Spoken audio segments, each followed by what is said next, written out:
Kazembe Choula, continuer son intérim jusqu'à l'expiration de ce mandat et voir s'il doit continuer à gérer la province. D'ailleurs, je dois vous dire que l'arrivée de Martin Kazembe à la tête de cette province a été un ouf de soulagement pour beaucoup de Haut-Katanga. Aussitôt désigné comme gouverneur intérimaire, il a commencé par faire un état de lieu à l'issue duquel les différents fonctionnaires, les différents agents de la fonction publique provinciale ont été rétablis dans leurs droits. Il y a eu des pans des salaires qu'ils ont perdus, il y a eu des primes qu'ils ont perdues, qu'ils avaient perdues, mais qui ont été réhabilités. Il y a eu des postes de péage illicites qui ont été installés et il a convoqué les tenanciers de ces différents sites de péage provinciaux. Donc il y a eu beaucoup de choses. Récemment, il vient de donner quand même un ouf de soulagement aux conseillers municipaux qui, jusqu'à ce jour, ne savaient pas encore à quel sens se vouer pour la régularisation de leur situation, qui pouvait leur permettre de continuer à bien servir le peuple. Donc, sur le plan sécuritaire, la situation est relativement calme. Donc, il a l'appui de tous. Vous avez vu beaucoup de Haut-Katangais qui ont marché sur les rues de Lubumbashi pour lui apporter soutien. Donc, c'est pour dire que dès lors qu'il représente le chef de l'État, que tous les Haut-Katangais ont accepté de voter massivement, il a le soutien de Haut-Katangais. Donc, nous n'avons pas de problème contre lui, nous le soutenons et nous continuons à évoluer. Donc, n'oublions pas, les hommes passent, mais les institutions restent. Vous avez suivi récemment, lors de son retour, le président de l'Assemblée provinciale, honorable Michel Kabwe-Mwamba, quand il est revenu à Lubumbashi. Qu'est-ce qu'il a dit? Déjà, le premier constat, c'est qu'il y a une bonne continuité institutionnelle. La province continue à être gérée et tout évolue normalement. Alors, pourquoi nous ne devons pas soutenir les autorités? Tout évolue normalement, mais au sein de l'Union sacrée, déjà, il y a des divergences. Il y a El Kiaboula, El Kazembe. Il n'y a pas El Kiaboula, il n'y a pas El Kazembe. C'est le comité qui était en place qui a été désavoué pour négestion. Lorsqu'un comité est désavoué, vous êtes en train de gérer et que vos collaborateurs, que nous sommes des partis politiques au niveau provincial, et c'est nous qui faisons la force de l'Union sacrée. Et ceux-là qui occupent telle ou telle fonction, ils occupent ces fonctions-là en notre nom. Et lorsque nous trouvons qu'ils sont caractérisés par une certaine mégestion dans les affaires de notre plateforme, il nous appartient, nous, démocrates que nous sommes, de nous réunir pour retirer notre confiance et recevoir des orientations pour mettre sur pied un nouveau comité. Donc il n'y a pas de malaise. Qu'on ne vous dise pas qu'il y a El Kiaboula, il y a El Kazembe. C'est un faux débat. C'est un débat qui est organisé par les détracteurs, par nos détracteurs qui ne veulent pas voir certaines personnes soutenir les autorités étatiques. Ça, je dois vous le dire. Donc il n'y a pas de division. Ceux-là en qui la confiance a été retirée doivent rendre l'État billet et permettre à la structure de continuer à fonctionner.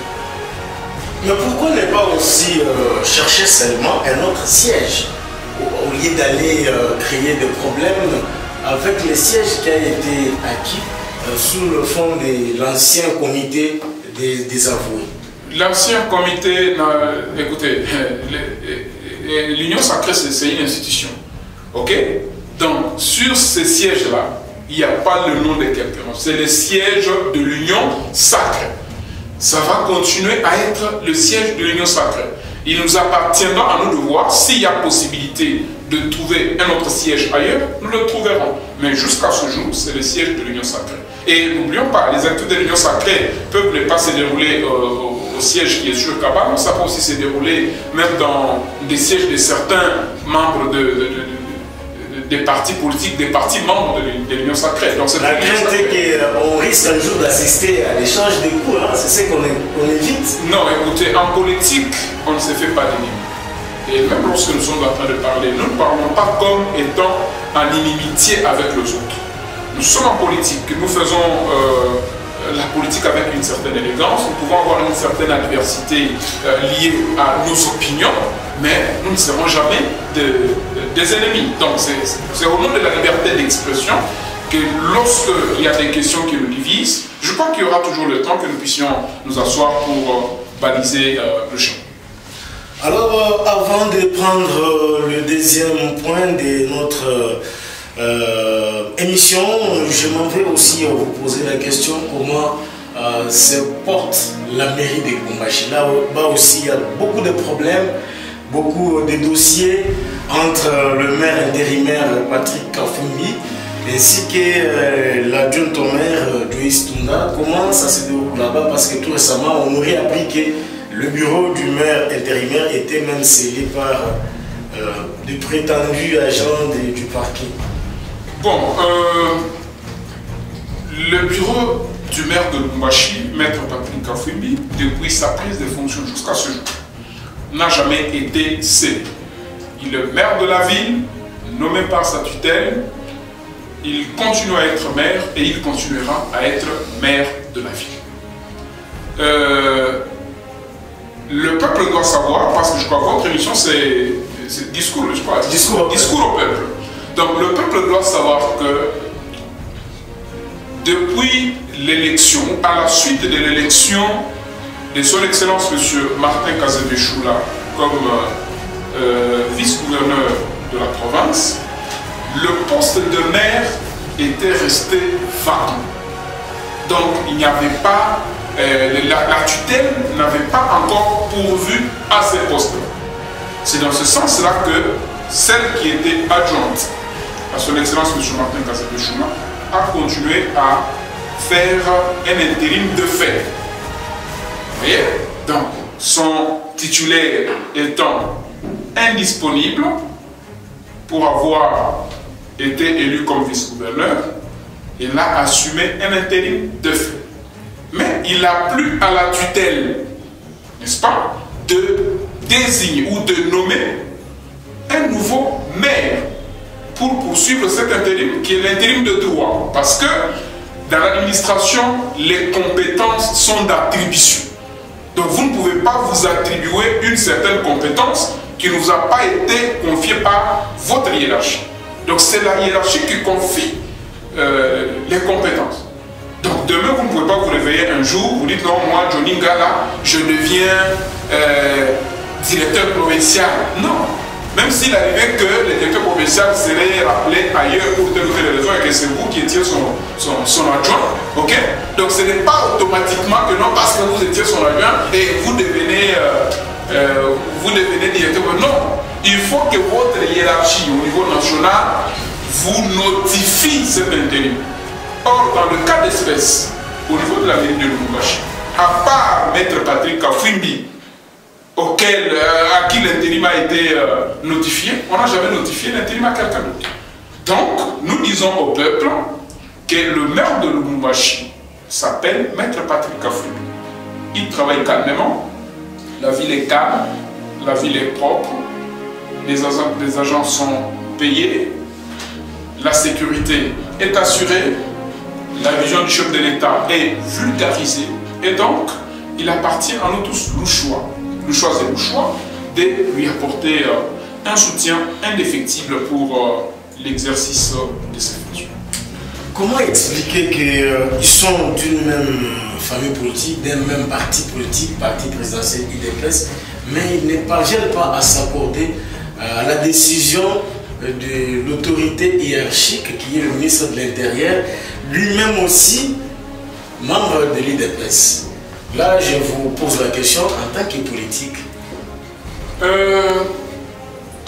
Vous savez, lorsqu'on devient ministre, on devient gouverneur, on devient maire de la ville, bourgmestre, par moment, on cesse d'appartenir à sa famille politique.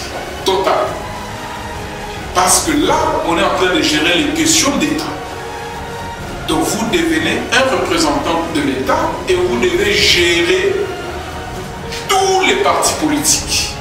Vous devez gérer toute la population et vous ne devez pas à tout moment faire preuve de vos couleurs politiques. Parce que si vous êtes donc vous êtes maire de la ville et en même temps vous continuez à être totalement de l'UDPS, vous ne recevrez pas ceux de l'UFF par exemple. Moi je suis de l'UFF, je ne suis pas de l'UDPS, je suis de l'Union fait la force. Mais quand j'arrive chez monsieur le maire, il me reçoit. Vous voyez, quand j'arrive chez le gouverneur, il me reçoit. Pourquoi? Parce qu'il est le gouverneur de tout le monde, il est le maire de tout le monde. Alors, je ne voudrais pas que cette situation soit beaucoup plus liée au parti. Parce que dans le parti, on ne gère pas les questions d'État. On gère les questions de qui veut paraître, qui veut être, ainsi de suite. Mais je pense que ce sont des questions d'État. Il appartient au vice-premier ministre, ministre de l'Intérieur, d'ailleurs, qui abat un travail très remarquable. Je dois le dire ici, je dois les féliciter parce que depuis que le chef de l'État a pris ses fonctions, a été élevé à la magistrature suprême dans ce pays, c'est pour la première fois qu'il a un vice-premier ministre, ministre de l'Intérieur, décentralisation affaires coutumières, sécurité affaires coutumières, maître Jacques Chabani, qui, dans l'exercice de ses fonctions, fait vraiment sentir l'autorité de l'État. Et là, toute la population est vraiment d'accord avec moi. Et c'est ça même la raison qui a fait qu'il soit reconduit dans le gouvernement Souminois 2, parce qu'il travaille bien. Il fait sentir, il fait régner l'autorité de l'État dans toutes les provinces, dans toutes les villes, dans tous les territoires. Donc ce sont des questions d'État, je crois que... Oui, alors la saisine du Conseil d'État par Mme Joyce, est-ce que le jugement rendu par les conseils d'État n'est pas légal selon les arguments avancés par cette haute juridiction en matière de contentieux administratif? Oui, monsieur Johnny, il n'y a aucune cour administrative qui confie à une personnalité les charges de gérer une entité qui dépend du pouvoir exécutif. Parce que la Cour, comme le Conseil d'État, n'est-ce pas, rentre dans le cadre du pouvoir judiciaire. Mais ici, nous sommes dans le pouvoir exécutif. C'est la tutelle. Surtout, vous savez que jusqu'à ce jour, les élections, je crois, urbaines, municipales et locales ne sont pas encore organisées et que nous sommes dans le système de nomination. Voilà pourquoi les maires dans toutes les villes ont été nommés sur ordonnance présidentielle. Et sur cette ordonnance, vous allez voir que Mme Joyce Tunda a été nommée maire adjointe. C'est son poste qui lui a été confié par le chef de l'État sur cette ordonnance. Et donc, ce n'est pas le Conseil d'État qui peut nommer quelqu'un comme maire aïe, non. C'est de la compétence du pouvoir exécutif, ici représenté par le vice-premier ministre, ministre de l'Intérieur. Et donc, personnellement, je dois dire que c'est une mauvaise démarche. Si j'ai un conseil que je dois donner, c'est que madame doit continuer à travailler comme maire adjointe et maître Patrick Kafwimbi est maire titulaire, donc maire AI de la ville de Lubumbashi, conformément à la confiance qui a été placée en lui par l'autorité des tutelles. Donc c'est important que nous puissions aussi comprendre, parce que les gens pensent que c'est au niveau de...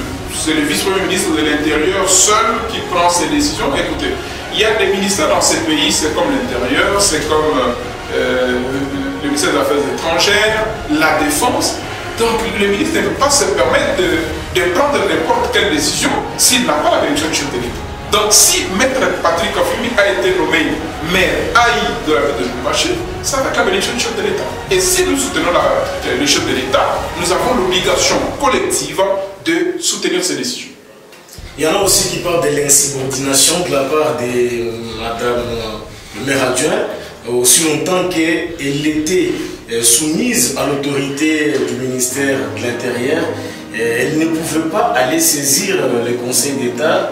Ça montre en quelque sorte qu'elle est allée étaler les faiblesses de son autorité hiérarchique. Êtes-vous aussi d'accord avec cet avis? Bon, c'est de l'insubordination administrative Et je pense que même politiquement, ça ne manquera pas à avoir des conséquences. Les moments venus, le vice-premier ministre, ministre de l'Intérieur, pourra tirer toutes les conséquences qui pourront découler de ce comportement. Merci beaucoup, mesdames et messieurs. C'est le magazine Discours au Peuple qui passe à l'instant. Nous recevons le président interfédéral du parti politique Union fait la force, IFF, de l'autorité morale Jean Benguele. Constantin Benguele, voilà, Tamouk. Alors, monsieur Costa, je suis avec lui ici, le président interfédéral. Il est en même temps secrétaire exécutif adjoint en charge de la communication pour le comité urbain de l'Union sacrée de la nation. Nous prenons la deuxième thématique pour clôturer par là, les dialogues politiques exigés par l'opposition politique congolaise pour terminer la crise qui sévit dans la partie est de la République démocratique du Congo.